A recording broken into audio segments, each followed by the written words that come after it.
সে কখন থেকে দেখছি মুড়িতে হাত বোলাচ্ছ। ওই রাজসভায় যেতে হবে তো নাকি? জানো তো গিন্নি, আজ না সকালে প্রাতঃক্রিয়াটা ঠিক জুৎসই হয়নি বুঝলে। তা হবে না, কাল রাতের খাবারের কথা মনে নেই? যেভাবে তুমি গন্ডে পিন্ডে গিললে, যেন মনে হয় এই প্রথমবার ভাতের থালা চোখে দেখলে। হ্যাঁ, কি যে বলো গিন্নি, ওই সামান্য খাবারকে কিনা তুমি বলছো এত। গোপাল দাদু আমরা এসে গেছি। আরে পুটি, তোদের দাদুর যেমন রাজসভায় যাওয়া ডকে উঠেছে, তোদের পড়াশোনাও তেমনি শিখে উঠলো নাকি? কেন দিদা? না মানে পড়াশোনা ছেড়ে সকাল সকাল যে দাদুর কাছে গন্নে দিয়ে পড়লি, এই তাই বলছিলাম আর কি। না না দিদা, আমরা তো রোজই নিয়ম করে পাঠশালায় যাই। জানো তো, এখন আমাদের পাঠশালায় ইংরাজি শেখাচ্ছে। তাই নাকি? বাহ, এটা খুব ভালো কথা। আচ্ছা দাদু, তুমি হ্যাপি নিউ ইয়ার এই কথাটার মানে জানো? আরে কেন জানবো না, নিশ্চয় জানি। কই তাহলে বলো তো দেখি। শোন, আমরা যেমন নতুন বছরকে নববর্ষ বলি, ঠিক তেমনি ইংরেজরা তাদের নতুন বছরকে হ্যাপি নিউ ইয়ার বলে। বাহ দাদু, তুমি তো দেখছি অনেক কিছু জানো। জানার জন্য জীবন। যাই হোক, কদিন পরেই তো নিউ ইয়ার, মানে ইংরেজি নববর্ষ। আমরা সবাই মজা করবো বুঝলি, হই হুল্লোড় করবো। কি মজা, দারুণ মজা। তাহলে আমরাও সবাইকে হ্যাপি নিউ ইয়ার বলবো। আরে বলবি বই কি, আর শুধু তোরাই নয়, তার সাথে আমিও সবাইকে বলবো হ্যাপি নিউ ইয়ার। বেশ মজা হবে। দারুণ মজা হবে।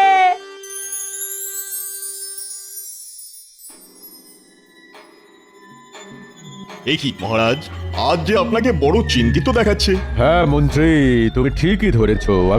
আমি খুবই চিন্তিত এই চিঠিটা নিয়ে। কেন মহারাজ, কি লেখা আছে এই চিঠিতে, আর কেই বা পাঠিয়েছে এই চিঠি? এই চিঠি পাঠিয়েছেন স্বয়ং ইংরেজ বড়লাট। তিনি এই চিঠিতে লিখে পাঠিয়েছেন যে তাদের এই নতুন বছরে তার একমাত্র কন্যা নাকি এই রাজ্যে ঘুরতে আসার ইচ্ছে প্রকাশ করেছেন। এ তো খুব ভালো কথা মহারাজ। তা কবে আসছেন এই মেম? আগামীকাল। কিন্তু কিন্তু কি মহারাজ? রাজকোষের অবস্থা তো খুব ভালো নয় মন্ত্রী। তার উপর নবাব যে এই বছরে দ্বিগুণ খাজনা চেয়ে বসে আছেন। এখন তুমিই বলো, যদি এই ইংরেজ মেম সাহেবের তদবির ঠিকঠাক করতে না পারি, তাহলে তো ইংরেজ বড়লাট আমার গর্দান নেবেন। মহারাজ, যদি কিছু মনে না করেন, তাহলে আমার মাথায় একটা দারুণ বুদ্ধি এসেছে। তা এতক্ষণ বলনি কেন মন্ত্রী? তাড়াতাড়ি বলো। হ্যাঁ মহারাজ, আপনার যে বিষ পুকুরটা আছে না, সেটা আপনি রাজা কৃষ্ণচন্দ্রকে বেচে দিন।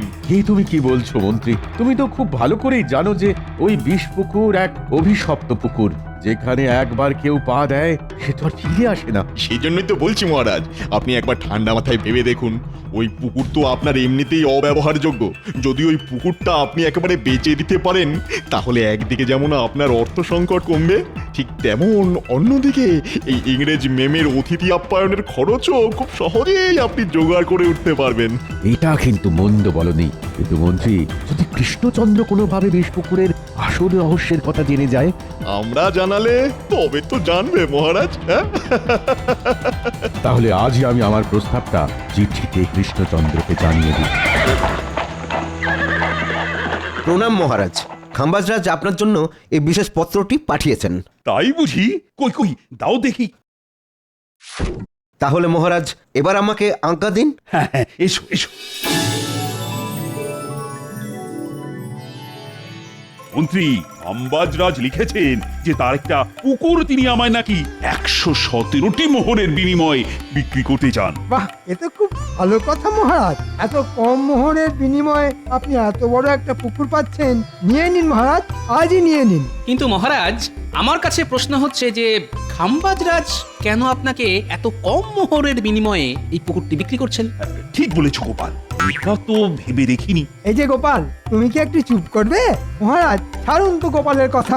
আপনি এটা কেন ভাবছেন না যে জলের দরে একটা আস্ত পুকুর পেতে চলেছেন? আর মহারাজ, আর এটাই হবে ইংরাজি নববর্ষের আপনার তরফ থেকে রানীমাকে একটা ছোট্ট উপহার। কি কেমন হবে বলুন তো ব্যাপারটা? হ্যাঁ হ্যাঁ মন্ত্রী, কথাটা তো তুমিও খুব একটা খারাপ বলছো না।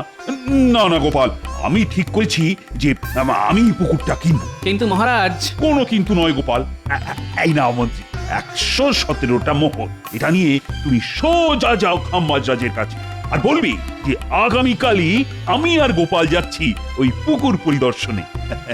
যথাজ্ঞা মহারাজ, এই আমি এক্ষুনি বেরোলাম। ভালোই হলো, এই সুযোগে আমিও এখান থেকে 5টা মোহর গেড়িয়ে নেব, আর মহারাজ একটিও পাবেন না। না, আমার মন বলছে যে মহারাজ নিশ্চয়ই কোনো একটা জালে জড়াতে চলেছেন। ঠিক আছে, আগে তো যাই, তারপর না হয় দেখবো যে কত জালে কত মাছ। প্রণাম নেবেন খাম্বাজ রাজ। আরে কৃষ্ণচন্দ্রের মন্ত্রী যে, এসো এসো। মহারাজ কৃষ্ণচন্দ্র আপনার কথায় রাজি হয়ে এই 117টি মোহর পাঠিয়েছেন। এই নিন, ধরুন। বাহ বাহ, আরে এই যে মন্ত্রী ওই রকম ভাবে দাঁড়িয়ে থাকলে হবে? আরে ওর হাত থেকে ওই মোহরের থলিটা নাও। এই নিন মহারাজ। তাহলে মহারাজ, থলির মোহরগুলো একবার গুনে নি। না না মন্ত্রী, তার কোনো দরকার নেই, আমার কৃষ্ণচন্দ্রের ওপর পুরো বিশ্বাস আছে। আচ্ছা কৃষ্ণনগর মন্ত্রী, তোমাদের মহারাজ কৃষ্ণচন্দ্র এইখানে আসছেন কবে? আগে আগামীকাল। আগামীকাল গোপালকে সঙ্গে নিয়ে আসছেন আপনার ওই পুকুর পরিদর্শনে। তাহলে মহারাজ, এবার কি আমি পুকুরের দলিলটা সঙ্গে নিয়ে যেতে পারি? অবশ্যই, এই নাও ধরো। তাহলে মহারাজ, এবার আমায় আজ্ঞা দিন, আমি না হয় আগামীকাল আবার মহারাজের সঙ্গেই এইখানে আসব। ঠিক আছে মন্ত্রী, এবার তুমি এসো। তাহলে আর কি মহারাজ, এবার নিশ্চয়ই আপনার আর ইংরেজ অতিথি আপ্যায়নের জন্য কোনো অর্থের অসুবিধা হবে না, হ্যাঁ কি বলেন?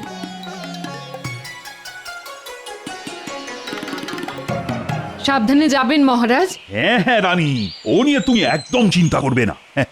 আমার সঙ্গে মন্ত্রী আর গোপাল তো আছে। মহারাজ এবার চলুন, অনেক দেরি হলো যে। হ্যাঁ হ্যাঁ, গোপাল চলো চলো চলো।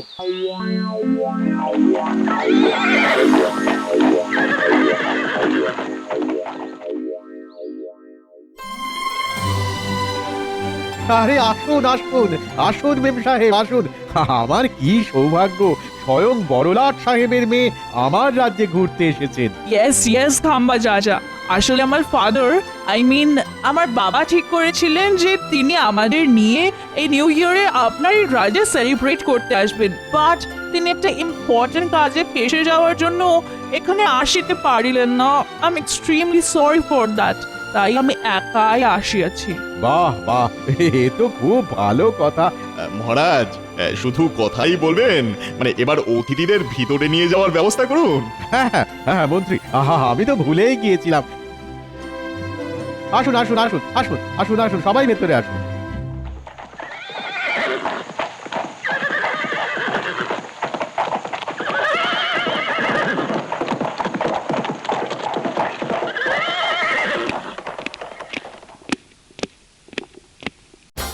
মহারাজ, কৃষ্ণনগর থেকে স্বয়ং মহারাজ কৃষ্ণচন্দ্র তার মন্ত্রী এবং গোপালকে সঙ্গে নিয়ে এসেছেন।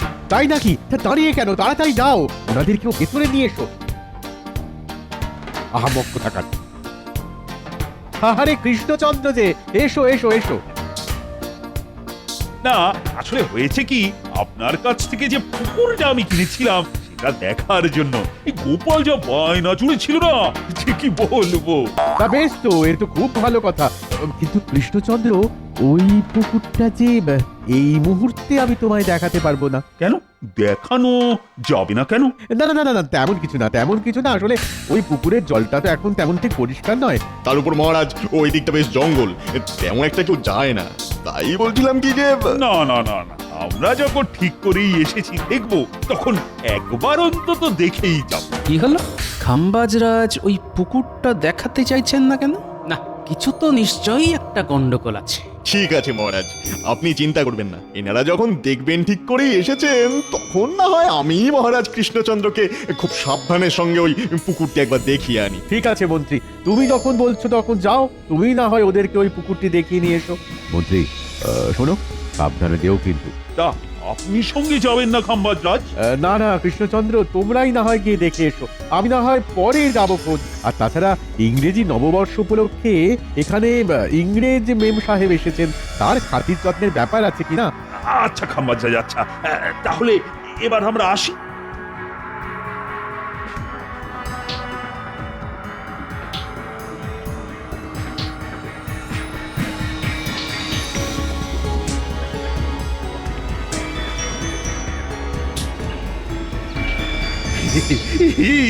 দেখেছো মন্ত্রী, দেখো দেখো, এই যে সত্যি খুব বিশাল পুকুর। হ্যাঁ হ্যাঁ মহারাজ, কি ঝকঝকে আর তকতকে জল। উফ, দেখেই যেন জল পিপাসা পেয়ে গেল।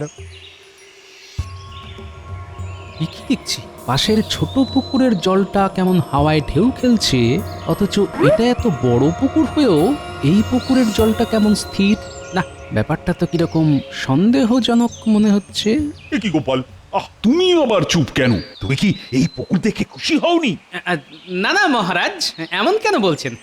আপনার খুশিতেই তো আমার খুশি। তাহলে কি বলো গোপাল, আমি না হয় একবার ওই পুকুরে নেমে ওর একটু জল খেয়ে আসি। সাবধান সাবধান, যদি বেঁচে থাকতে চান তাহলে ভুলে ভুলে ওই পুকুরের জলে পা দেবেন না। ওই পুকুর হলো এক অভিশপ্ত বিষ পুকুর। পালান পালান, নইলে মরণ নিশ্চিত। পালান পালান। এই ধরো ধরো ধরো ধরো বন্ধু, ধরো। বাহ, আর একটু হলেই আমি যে জলে পা দিয়ে দিচ্ছিলাম। বাবা, খুব জোর বেঁচে গেছি। এ কি খাম্বাজ মন্ত্রী, ওই লোকটি কি বলে গেল? না মানে মানে ওই এই সত্যি করে বলো তো মন্ত্রী, এই পুকুরের কি রহস্য? নইলে কিন্তু আমি তোমাকে এই পুকুরের জলে নামতে বাধ্য করব। না মহারাজ, এমনটি করবেন না। আসলে এই পুকুর হলো এক অভিশপ্ত বিষ পুকুর। এই পুকুরে আজ পর্যন্ত যেই নেমেছে সে আর ফেরত আসেনি। তাই আমাদের রাজা মিথ্যে কথা বলে শুধুমাত্র অর্থের লোভে এই পুকুরটি আপনাকে ওই গচিয়েছে আর কি। কি? এত বড় প্রতারণা! আমি খাম্বাজরাজকে ছাড়বো না। চুপ করো মহারাজ কৃষ্ণচন্দ্র, প্রতারণা তো তুমি আমাদের সঙ্গে করেছো। মানে কি বলতে চাইছেন আপনি? তুমি আমাকে ওই পুকুরের মূল্য হিসেবে 117টি মোহরের জায়গায় 112টি মোহর পাঠিয়েছো। এটা বুঝি প্রতারণা নয়? আমি একটু আগে গুনে দেখলাম 5টা মোহর কম আছে। কি? এটা কি করে হয়? আমি তো মন্ত্রীকে দিয়ে। ওরে বাবা, এবার আমি কি করি? হে ভগবান, এবার যে আমার কি হবে? মহারাজ, এটাও বুঝলেন না যে আপনার সাথের মন্ত্রী মশাই ওই মোহরগুলো গেরিয়েছেন? মন্ত্রী, আমায় ক্ষমা করে দিন মহারাজ, আর কখনো এইরকম হবে না।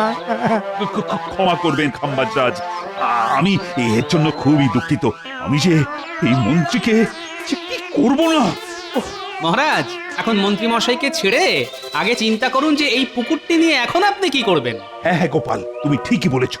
আরে আমার সাধের এতগুলো মোহর। আর হ্যাঁ মন্ত্রী, তুমি কিন্তু এটা ভুলেও ভাববে না যে আমি তোমাকে ছেড়ে দিলাম। তোমার এই শাস্তি আপাতত আমি তুলে রাখলাম, পরে সুদে আসলে সব মেটাবো। আমায় ক্ষমা করে দিন। আমাকে ক্ষমা করে দাও কৃষ্ণচন্দ্র, আমি মানছি যে আমিও তোমাকে ঠকিয়েছি, কিন্তু বিশ্বাস করো, সত্যি বিশ্বাস করো, আমার কাছে এটা করা ছাড়া আর কোনো উপায় ছিল না গো। না না না, এতে ক্ষমার আবার কি আছে? মহারাজ, ও যে দেখুন দেখুন দেখুন, ওই যে দূরে দূরে এক বটবৃক্ষের তলায় এক গুরুদেবকে ধ্যান করতে দেখা যাচ্ছে না? তুমি ঠিকই রেখেছো গোপাল, এই গুরুদেবকে আমি আমার জন্ম হওয়ার পর থেকেই ওই একই জায়গায় দেখে আসছি। উনি না কখনো চোখ খোলেন, না কারুর সাথে কথা বলেন। তাই নাকি? তাহলে তো অবশ্যই একবার এই গুরুদেবের দর্শন করা উচিত। কি বলেন মহারাজ? হ্যাঁ হ্যাঁ গোপাল, নিশ্চয়, চলো চলো তো যাই।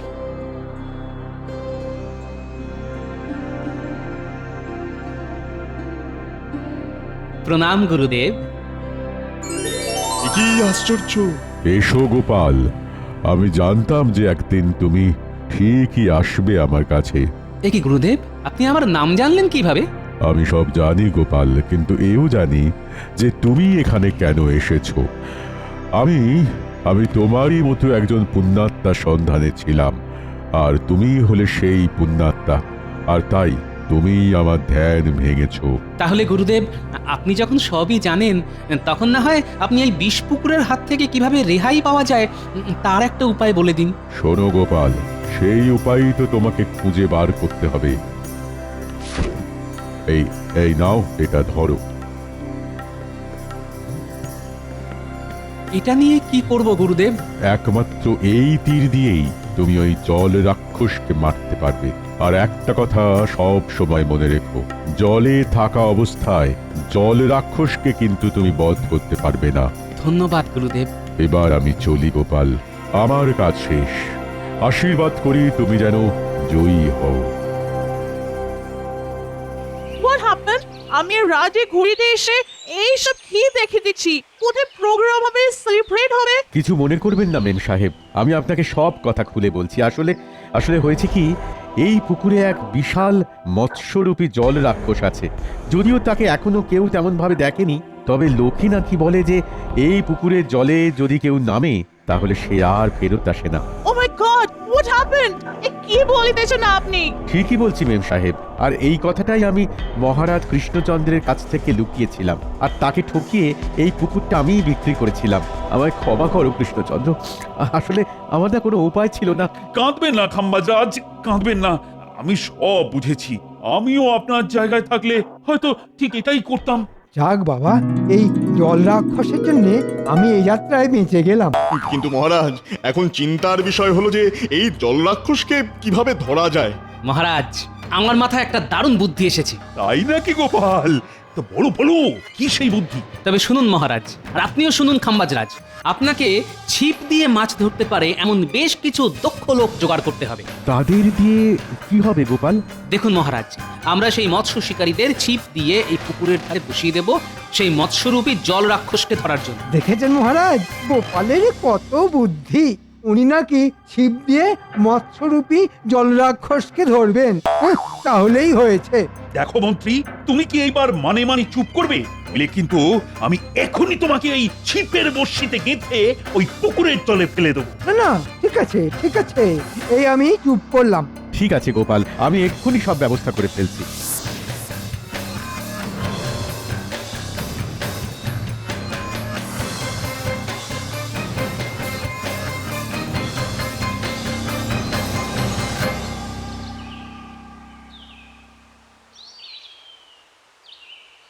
কি গো গোপাল, কোথায় কোথায় সেই জলরাক্ষস? পড়বে মহারাজ, পড়বে, ধরা ঠিকই পড়বে। হোয়াট হ্যাপেন্ড রাজা? এইসব কি হইতেছে? আমার তো কিছুই মাথায় আসিতেছে না। কিছু না মেম সাহেব, আসলে না এইখানে রাজায় রাজায় মাছ ধরার প্রতিযোগিতা চলছে, যে কে আগে মাছ ধরতে পারে। আচ্ছা কৃষ্ণচন্দ্র, যদি তোমার অনুমতি থাকে তাহলে তোমার ওই মন্ত্রীকে এই পুকুরের জলে আমি কি ফেলে দিতে পারি? না না, এরকম এরকম একদম করবেন না মহারাজ, একদম করবে না। তাহলে এবার একটা কথাও না বলে চুপটি করে দাঁড়াও।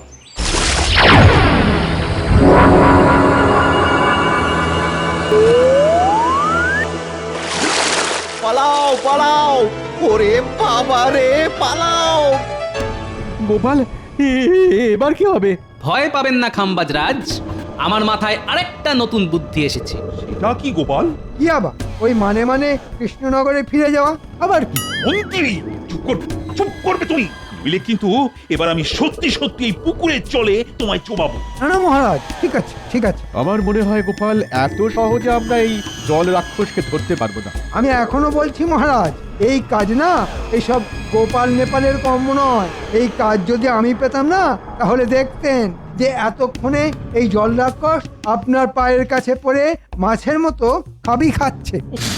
এবার দেখছি এই জলরাক্ষসের আগে এই মন্ত্রীকে একটা উপযুক্ত শাস্তি দিতে হবে, নইলে নইলে এর পটর পটর আর বন্ধ হবে না। পেয়েছি মহারাজ, পেয়েছি, উপায় পেয়েছি। পেয়েছো? তা কি পেয়েছো গোপাল? মন্ত্রীর মুখ বন্ধ করার উপায়? হ্যাঁ মহারাজ, এমন উপায় পেয়েছি যে মন্ত্রীর মুখও বন্ধ হবে আর এই জল রাক্ষসও মরবে। তাই নাকি? তা কি সেই বুদ্ধি? তবে দেখো গোপাল, তোমার বুদ্ধি কিন্তু আগের বারই খাটেনি। আপনি কোনো চিন্তা করবেন না মহারাজ, শুধু দেখে যান এবার এই গোপাল কি করে।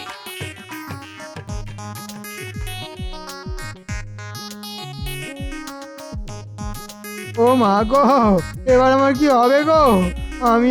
আমি আর কখনো এইরকম করবো না গো। ও মা কেন? চুরি করার সময় মনে ছিল না? ঠিকই করেছে গোপাল। এর মতন বদমাইশকে ওই জলরাক্ষসকেই খাইয়ে দেওয়া উচিত। এটা কি গোপাল? এই কপিকল হলো একটা বড় মাপের বড়শি, আর মন্ত্রীমশাই হলেন তার টোপ। অর্থাৎ ওই মৎস্যমুখী জল রাক্ষস যখনই মন্ত্রীমশাইকে খেতে লাফাবে, তখনই ওই চারজন প্রহরী দড়ি ধরে টানবে, আর অমনি মন্ত্রীমশাই উপরের দিকে উঠে যাবে, আর আমিও তখনই ওই গুরুদেবের দেওয়া তীর দিয়ে ওই জল রাক্ষসকে মারব।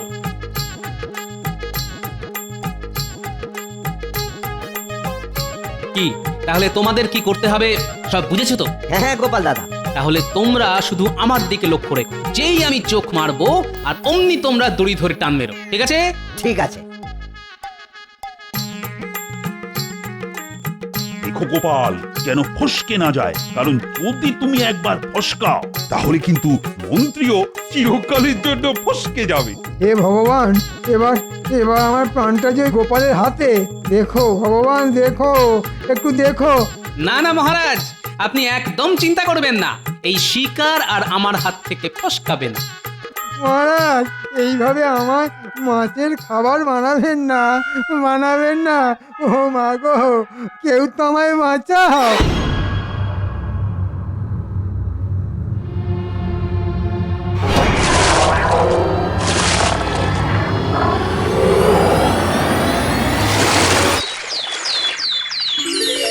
পেরেছে, পেরেছে, গোপাল পেরেছে, পেরেছে। সাব্বাস গোপাল, তোমার জবাব নেই। এই নাও, এই নাও গোপাল, এটা তোমার পুরস্কার। ধন্যবাদ খাম্বাজরাজ। ইংরেজি নববর্ষের প্রথম দিনে আমি কিন্তু খুব খুশি গোপাল। সাবাস গোপাল, সাবাস, সত্যি তুমি আমার মুখ রেখেছো। আই এম শকড যে তুমি ইম্পসিবল কাজটা কি করে করলে Gopal. I am really impressed. এই নাও, টেক ইট। ধরো, এটা আমার তরফ থেকে এই নিউ ইয়ারে তোমার জন্য উপহার। Are you happy? ধন্যবাদ মেম সাহেব। এ তো দেখছি মেম সাহেবকে তদবির করলো খাম্বাজ রাজ্য, আর পুরস্কার পেল কৃষ্ণনগর। মহারাজ, বলছিলাম কি, আপনাদের ওই পুরস্কার বিতরণী সভা শেষ হলে এবার দয়া করে আমায় নিচে নামাবেন কি? না, তোমার মিথ্যে কথা বলার জন্য এটাই তোমার শাস্তি। তাই আজ থেকে তুমি ওখানেই বাদুড়ের মতো উল্টো হয়ে ঝুলে থাকবে।